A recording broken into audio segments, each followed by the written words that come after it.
Okay. So, this is from the context of the way that I look at the game, is that there are sections of the game, the laning phase, the first 2 minutes, basically, until everyone gets both of their skills leveled up, and then the mid game, and then the end game, which is like the 2 minutes, 45 seconds onward mark. And I believe that teams are meant to facilitate a smooth transition through the early and mid game so that you can collect as many of the yellow dots that spawn on the map as possible, be them on your side, the middle, or their side, so that you can have a level advantage going into the end game, the final 3 minutes-ish. So that you can win Zapdos or hold them off of Zapdos if you already have a strong lead, etc., etc. So when I say something like Absol is trash and you should feel bad, I'm not saying that Absol is a bad character.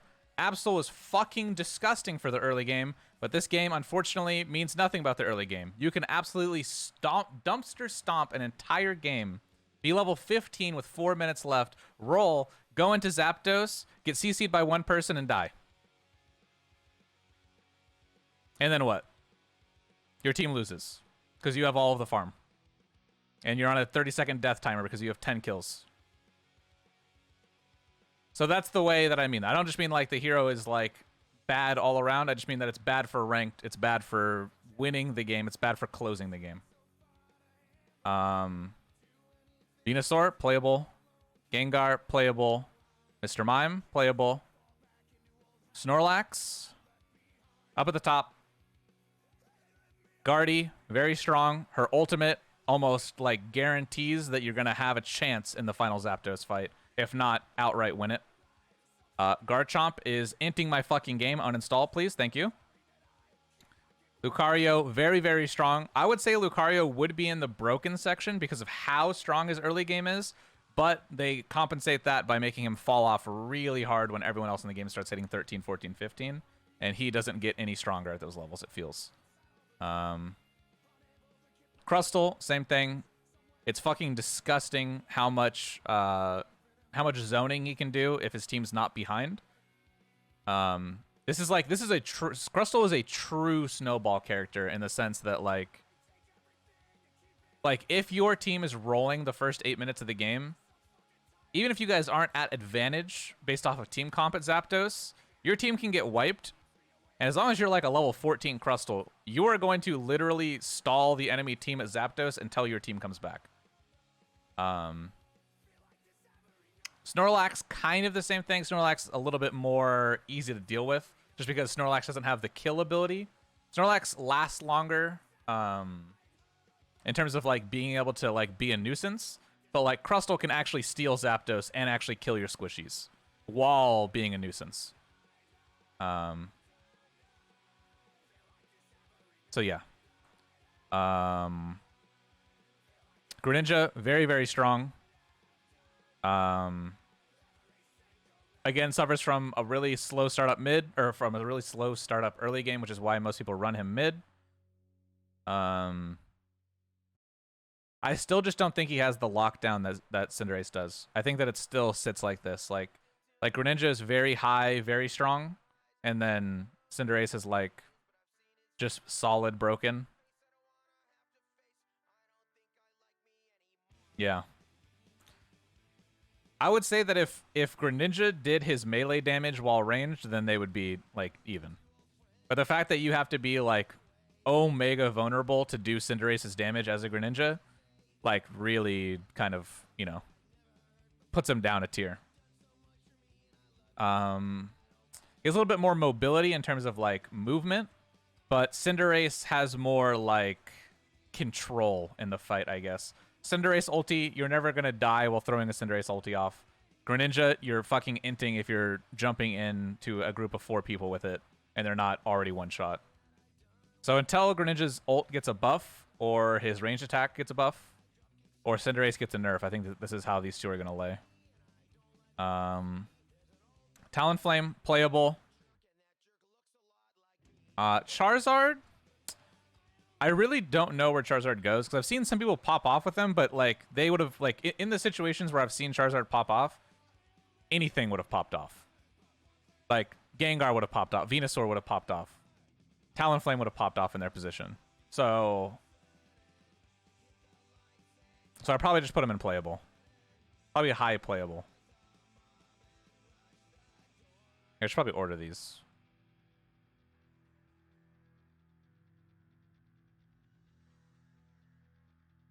Yeah. Zoroark, probably the very back of very strong. You have to get a really clean middle going, and you kind of have to gain momentum. If you don't and you start falling off, you still are a squishy murderer, but you're not going to win the game for your team. Yeah. Eldegoss. I think I put Eldegoss at the very top of strong. I don't think it's broken, so that's why it's not going up a tier, but I do think that this is a must pick every single game. I don't think there's any reason not to have an Eldegoss on your team every game. Crammy. Probably put Crammy right around Eldegoss. Same thing, lots of control for Zapdos. Is a lane winner. Is going to help get whoever their lane mate is popping off. It's pretty hard to lose creeps if you're a good Cramorant because Whirlpool is fucking broken. There's a few heroes like say like a Machamp Chop that can like guarantee a steal on something, but they have to be in your water pool taking damage to get that off. In which case you should just kill them for having them pop both of their skills to run into your damage. So yeah, I think that like I think Cram is like super strong. I think Alolan Ninetales is just above him. Same amount of control, but just a little bit stronger throughout the mid game. Once you get Aurora Veil, you just start mass freezing and popping off, and then your ultimate is like 10 times better than Cramorant's. Machamp. Machamp I'd probably put just behind Cinderace in the broken tier. He is omega strong to the point where if a mid Machamp is snowballing, your game is lost. Like you have to hard focus the Machamp and just hope that they don't have like a Cinderace or a Greninja or like a Gengar or a Zoroark in the back that's hard farming that is going to be like the second carry. Because if you have like if I'm like rolling mid as a Machamp and we're going into the final 3 minutes, I'm already 14. Possible that I hit 15 in the middle of the Zapdos fight if we get a few kills as a team. And then I have a Sin on my team that's like a level behind me. Like the game's locked, basically. You know, if neither team hard misplays like their comp or anything like that, like you kind of just win the video game. Because it's just so oppressive when it has something behind it that is really like nailing every. Like if you nail someone to the floor, it's someone that's gonna finish off every single thing. At least always give you an insane trade. And then his ulti is just so good at Zapdos. If your team is ahead and they have mid control when Zapdos spawns, you basically I always say it like whenever Zapdos spawns, like I'm just gonna start it and force them to have to make a move to mid. Otherwise they're just like throwing the game. And so if they come in through the chokes, because teams very rarely come in through the top or the bottom as a team, more than not just like one or two people being sneaky, you just get 2 to 3 man ults every single time. And any squishies that are in them are auto dead. Like the only people walking out of that are like all-arounders with like 30% HP and tanks.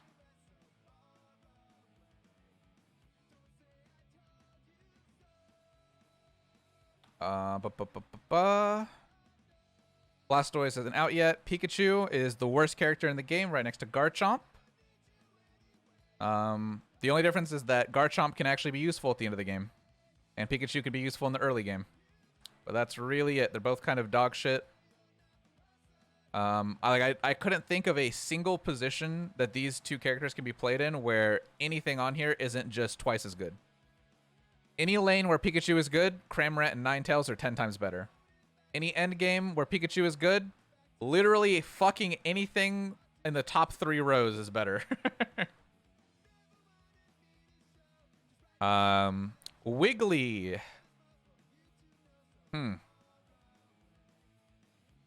I feel like Wiggly is solid right around middle tier of high tier.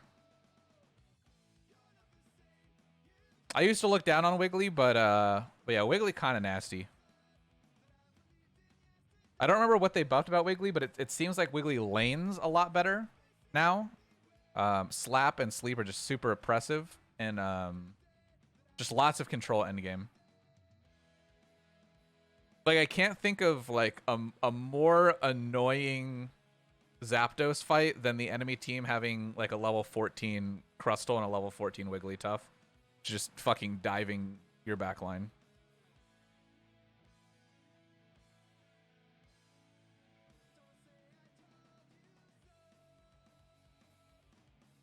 Sees Garchomp in my lane. I guess you're my child now. And then Slowbro. I don't think Slowbro's broken. I don't think anything he does is broken. I think that his ulti should be a group lasso, in which case then he would be broken. But yeah, his lassos are kind of not strong. They're kind of only good against someone diving your entire team. Surf is really, really good, but, you know, having one really, really good skill while your other two are kind of mediocre kind of leaves some to be added. I think I would even put it behind Wiggly. Would I rather have a Zoroark mid on my team or a Slowbro in lane? That's really close. Honestly. I think I'd put him there. Near the bottom of high tier with Zoroark. I might even put this ahead.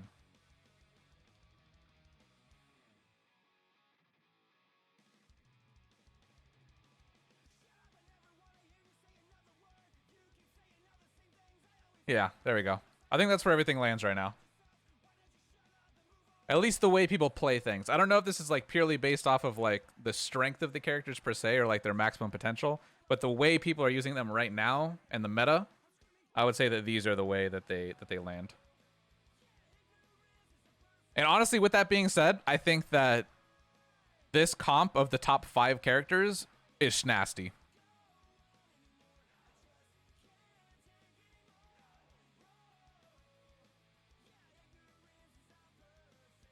I think that you could swap out one of the defenders for a Wigglytuff.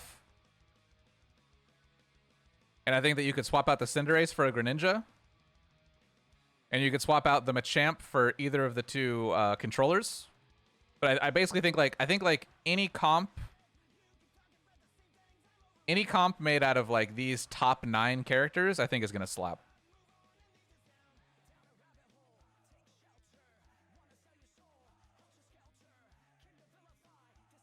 I think you would have put Alolan Ninetales above Greninja. Nah, Greninja can solo win a game. I just don't think he's broken.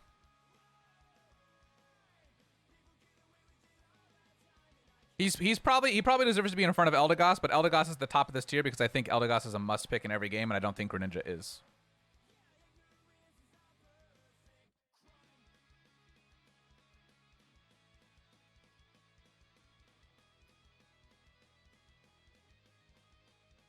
They boosted Wiggly's defense both by over 100%, buffed its other stats as well as Sing and... Oh, okay, well, yeah.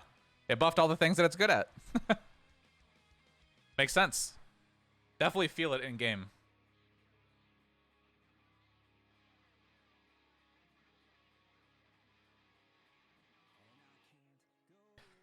Looking at this from like how hard each of these characters are to execute, I don't think Cinderace is hard to execute. I don't think Machamp is hard to execute. I do think that Crustle and Snorlax are much harder to execute than those two, to be played in a way where they feel broken.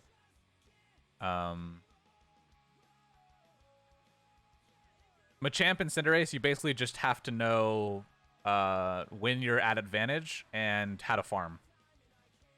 And the other two need to know how to give the Machamp and the Cinderace the feeling that they have the advantage. Which is a much harder onus, I think. Eldegoss is not very hard to execute. You can, you know, I think you could put a very low rank player on Eldegoss and you wouldn't see much difference. I think that the difference between someone using Eldegoss skills at the perfect time and someone spamming them off cooldown, I think that difference is probably under 20%. efficiency. Which is why it's such a strong fucking character. Greninja, I would say, is a little bit harder to play than Cinderace, just because the ultimate is kind of an int button, and you have to learn how to use it not as an int button.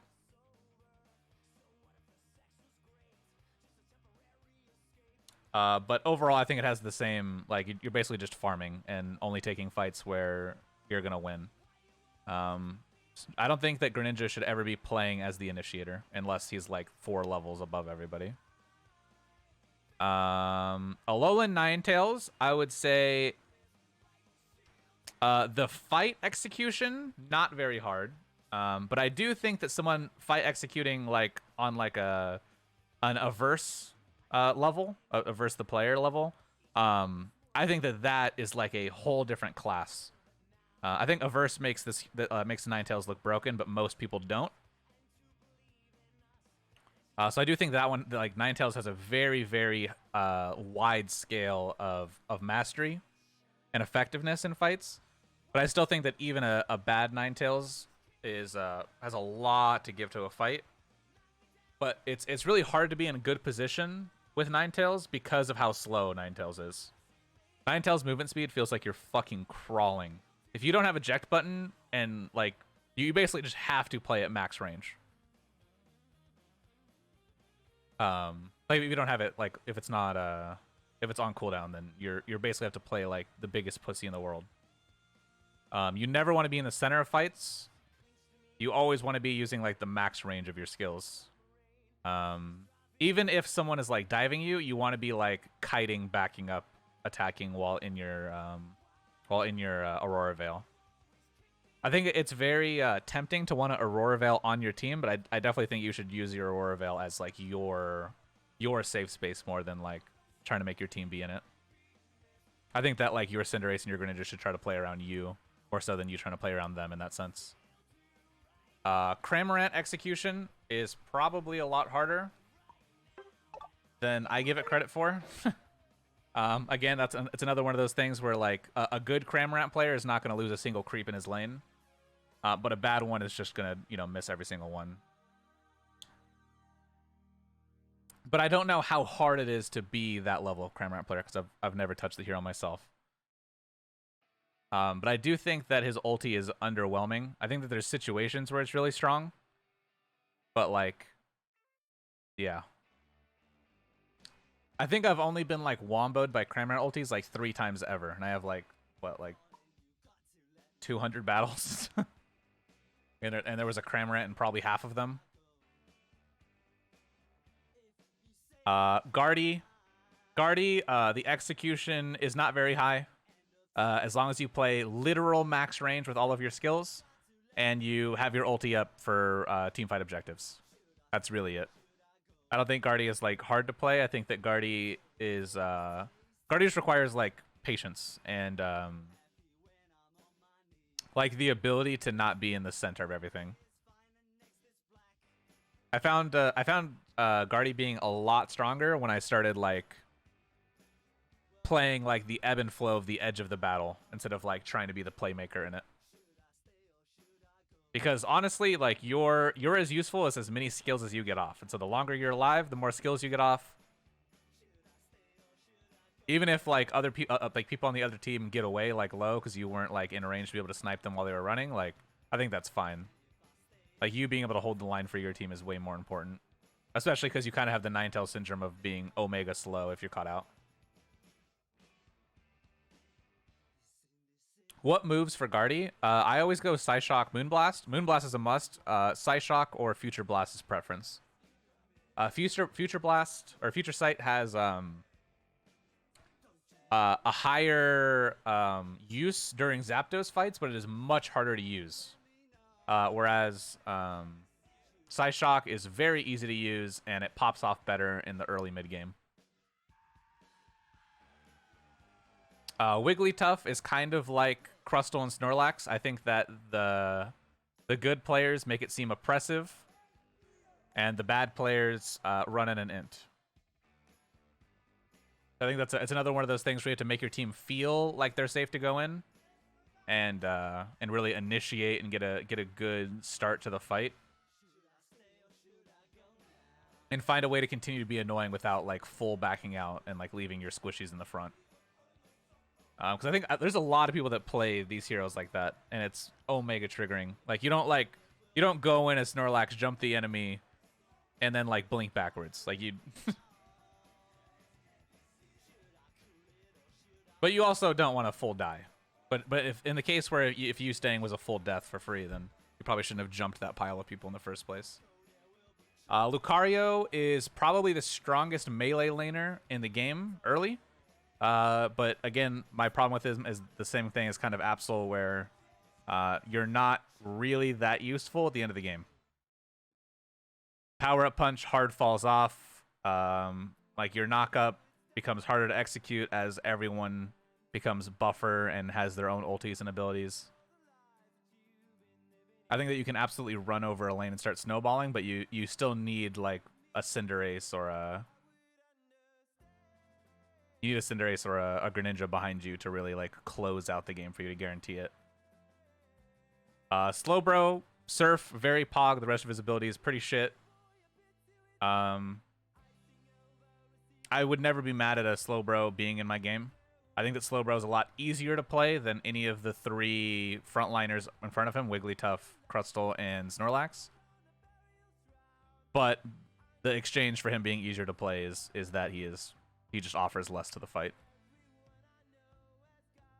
Zoroark is a very, very strong middle when he pops off. Doesn't really have the ability to hard win Zapdos for you. Either Zapdos itself or the fight itself.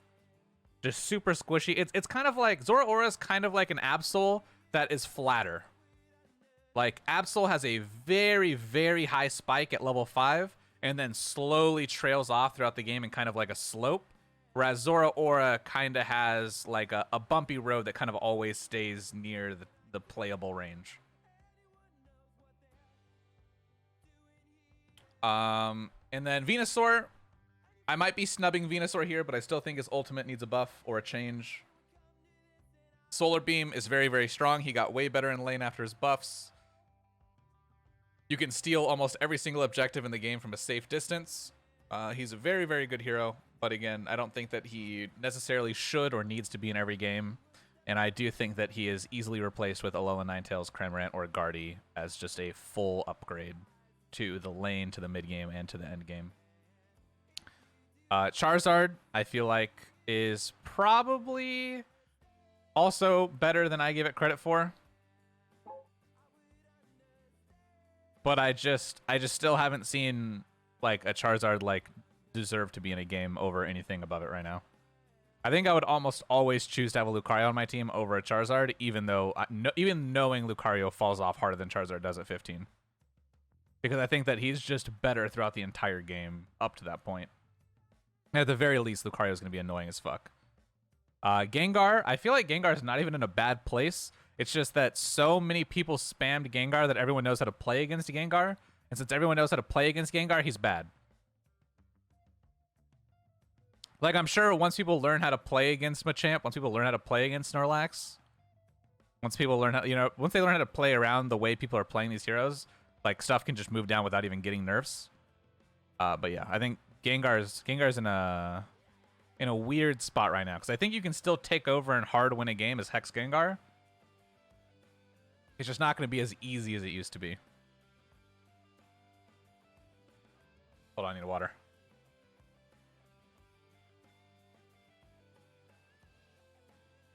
Mr. Mime. Mr. Mime is a good support. The skill required to play him at a level that is acceptable in Master Rank is way higher than most of the Pokemon that are above him in the rank list. And so unless you just have a giant hard-on for Mr. Mime and you're really good at him, I don't think that you should play him. I don't think he's like one of those picks where it's like, oh, Mr. Mime would be good with this comp. Like, nah. I'm a god Mr. Mime is the only reason you should ever be picking a Mr. Mime in a game. And if you're a god Mr. Mime, bless you, because your ulti is the most annoying fucking thing in this entire game. And your walls and your push can be oppressive as fuck to anyone that's like not a defender.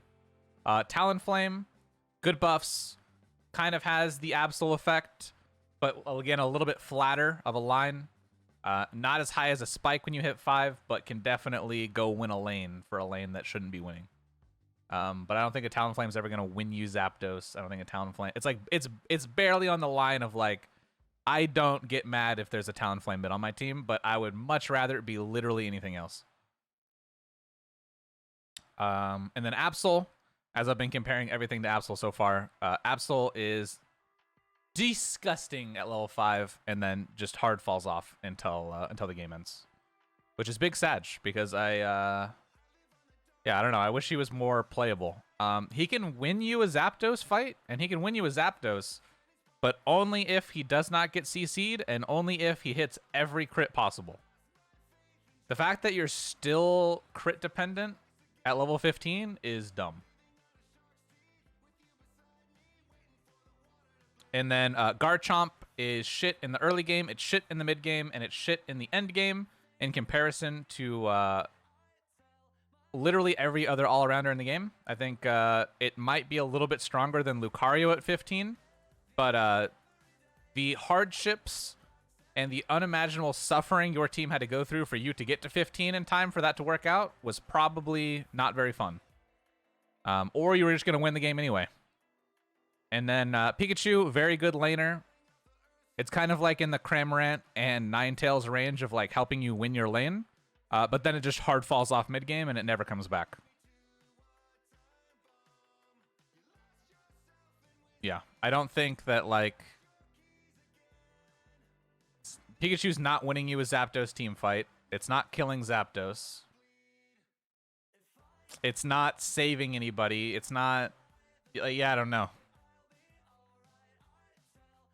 I'm trying to think of a situation in the end game phase where like Pikachu is like not just trumped by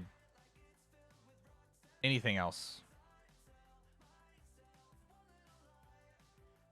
Oh yeah, and then let me think of scenarios. Mr. Mime's control on mid, very pog, but again, something that you have to have the skill to execute. If a Mime Crustle, Mime Snorlax, Mime Wigglytuff are set up at mid, and you're behind, the chances of you sniping that Zapdos go down drastically. The chance of you walking into mid without getting fucked goes down drastically. Welcome back, Enjoy. Glad you're out of the funk. Gengar's iframes ain't the same, and I can take him with Wiggly. Well, I mean, yeah. I mean, you should never be diving a good defender as Gengar. I feel like no one actually knows how to play Absol. I mean, the way that the game's played right now, I don't think that there is a way to play Absol that isn't capitalizing on the enemy team's misplays. I think if both teams are playing as they should, as 5, fighting over control of Zapdos' area or Zapdos itself, I don't think Absol has a place in those fights right now.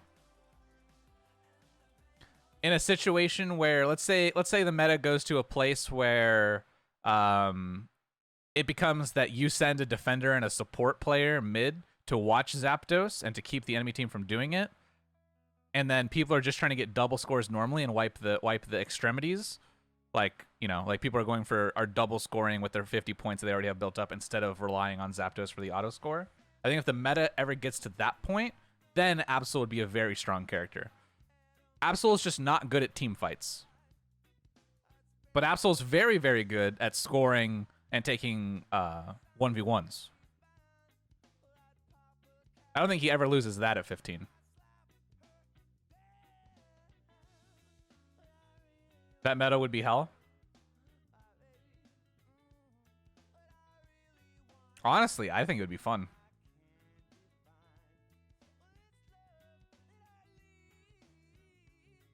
I think that there was a game that I had, I think it was 2 nights ago, where I was like, God, I wish every game could be like this in Masters, where my team was ahead about 210 points, so 2 people could get like full scores off, and we would still win by like a little tiny margin. And instead of taking Zapdos, we guarded our goals and guarded Zapdos. And that, I don't know. It was really, really cool to me that a team of 5 strangers that weren't talking to each other understood that that was the best option. And we executed it well.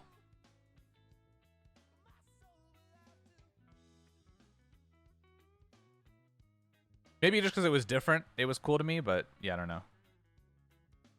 I think that it's very, very rare that that even 5 stacks and masters from other streams that I've watched play the best option every time for a situation.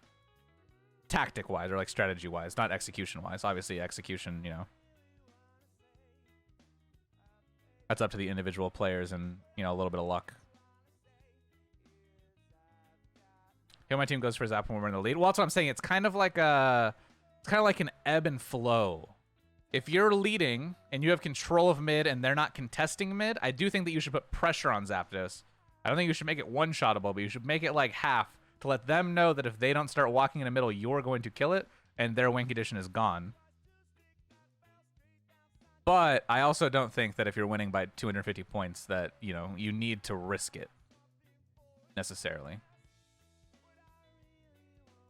I also think a lot of people don't know where to play their characters mid yet. Like a lot of people end up getting caught out, and I think a lot of people, even me, I'm super guilty of this. A lot of people just don't realize when it hits like the 2-minute 45-second timer, and you need to start like making sure that you have an ult and making sure that if you're gonna die now, so that you're up and in time to go back to mid to take mid control before it spawns.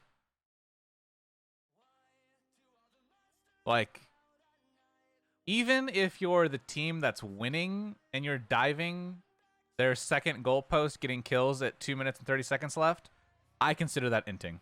I think that the team should back up as an entire team, either go to base and heal or go to mid and wait. I don't think you get anything out of killing them when their death timers are going to be up in time for Zapdos, and there's no double score going on. Like I literally think that situation happens in most games, and it's super fucking stupid. Best case scenario, you wipe their team, you score non-double points, then you walk to mid half HP. Worst case scenario, you get fucking wiped, your death timers are higher, you're fucked, you drop half your points for them. Like, it's so bad. Or you waste your ult, so even when you come back, like, you don't have it, and they have theirs because they got theirs fighting you.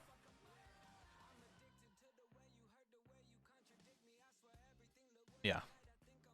So there we go. That's my thoughts on where the meta is, and, you know, general thoughts on each of the heroes and how they play, and